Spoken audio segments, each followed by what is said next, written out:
We'll just wait for everyone to come back on.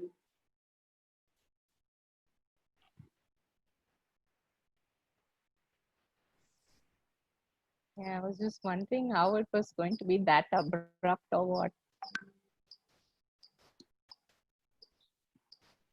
I think we're talking of technology, and I think they just these things happen. yeah, exactly, and we we move along with grace. Yes, we go with the flow. Absolutely, yeah. I think technology really reclaims that message of going with the flow. So you just kind of let it happen. True. But yeah, it's a pity because it's been absolutely an enchanting discussion. It's been beautiful. I hope that the ladies can come back on so we can conclude this. Yeah. I think.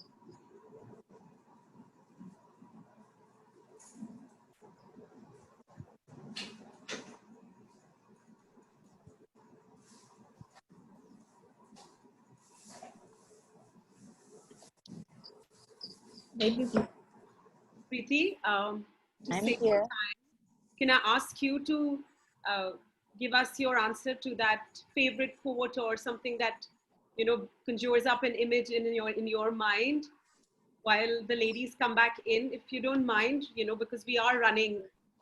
No, I don't mind at all. Actually, I have a couple of things to say here. One is a quote I have lived by all my life. Is from Nisargadatta Maharaj that says, "Events happen, deeds are done, but there is no individual doer thereof." Which I feel is my life, because I feel I'm just an instrument. And actually, all my life, even at the age of 6 or 7, when after having bath, we were asked to make a small prayer every day. So when we go into the puja, the thing I used to ask for, the only prayer I've ever had coming from within in my life, is to become a blank slate. If you think about that, then I feel my life is perfectly, I mean, God is giving me exactly what I need to become that which I really want, which is a blank slate. So I think it's an extraordinary chance for me to really fulfill and finish off this cycle over and over again. I have no wish to be back again. So to be used as that instrument of doing good for people who are totally invisible. This comes as the second point, is that when my father suddenly passed away overnight, he was only 57, and 4 days after that my mother had a heart attack, and we didn't know how I was even going to be transferred from the wheelchair to the bed, and how I was basically going to survive the next day. So at that point, my father's friends came to me and said, okay, if there ever comes a time when your family isn't able to care for you, then what will happen to you? So that's a question from real life that I have to really take it forward, because till now my mother is around, so it's there. But what happens to me the moment my mother's thing is gone, then we don't know. Even today, this fear, this insecurity is there. But the thing for me is that it's not just me, it's for thousands of women like me have this problem, right? So microphone off. No, you're fine. Yeah. So yeah, thousands of women have this problem where the moment the family is unable to care for them, they are just stranded, and they are either made to commit suicide or discarded onto the streets. So this became my reason for being. I have a greater purpose now, and through this instrument, which is nothing, this instrument can't even move its fingers or can't do anything, but through it, more than 1,000 families are leading better lives today. And I wonderful. feel, Really, I think it's really. fabulous. I have goosebumps. It's beautiful. Thank you, Preeti. Thank you. As they say, to bring a smile to somebody's face is a life well lived. exactly. True.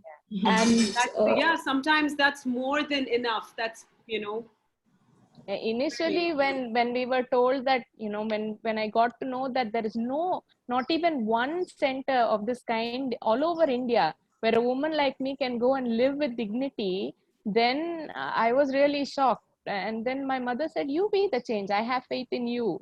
And I said, "Ma, are you crazy? I can't even take care of myself. What am I going to do taking care of others?" No. But then after my mother had her bypass surgery, we came back to Tiruvannamale, and I found that within a 3-month period of time, two girls I personally knew who were paraplegics, who were using their hands to clean and cook and do everything in the house, they were actually forced to commit suicide by their own families. In Tamil, I will say they were told, "Nielan dandasoru, you're a waste, you're a shame and a burden on us because you are there. Everybody, society is ostracizing us. You are a curse on us.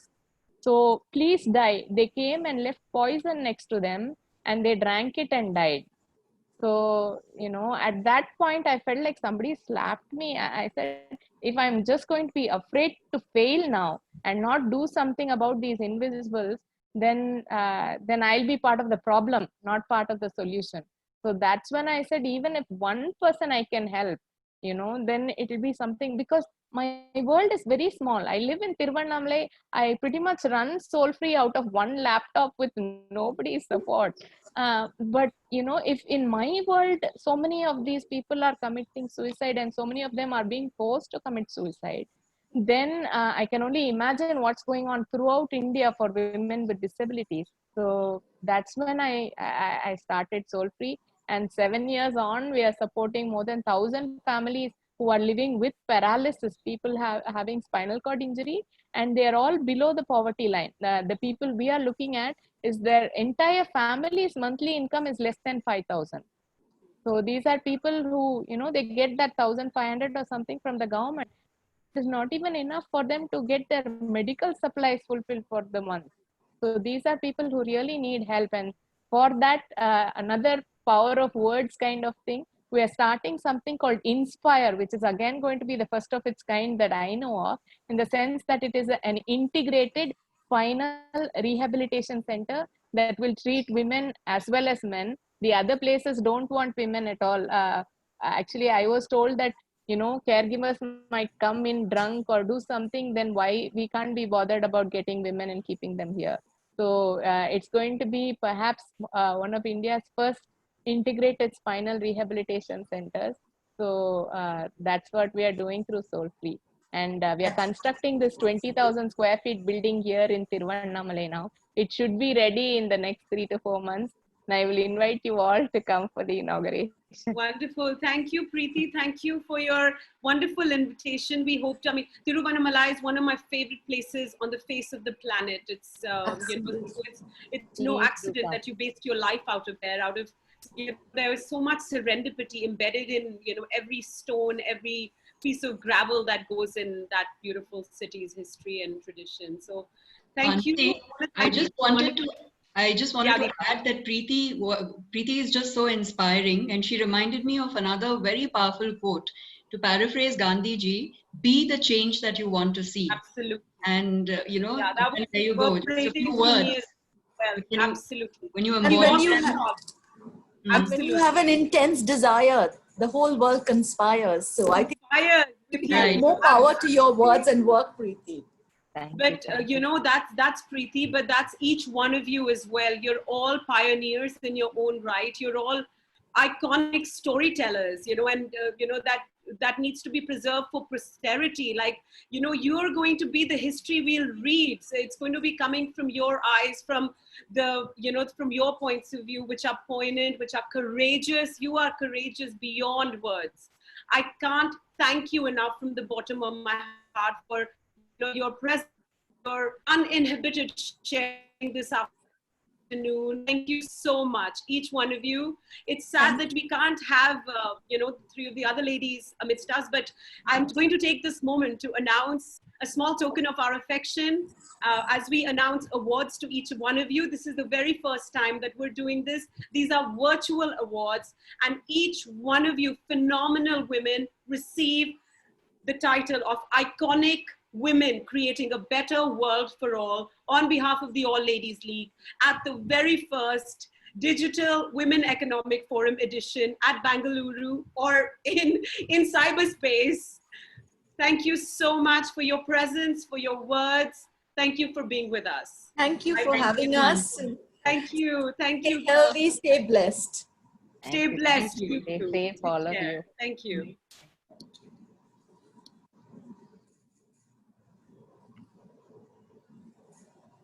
Are we done? Yeah, yes. Yes, I'm so sorry. Yeah, why they cut us off, I have no idea. And then, of course, not. Then it became too late. Yeah. Thank you, Rupa. We lost Thank track. you. Very Thank well you. moderated. It was a pleasure being on this.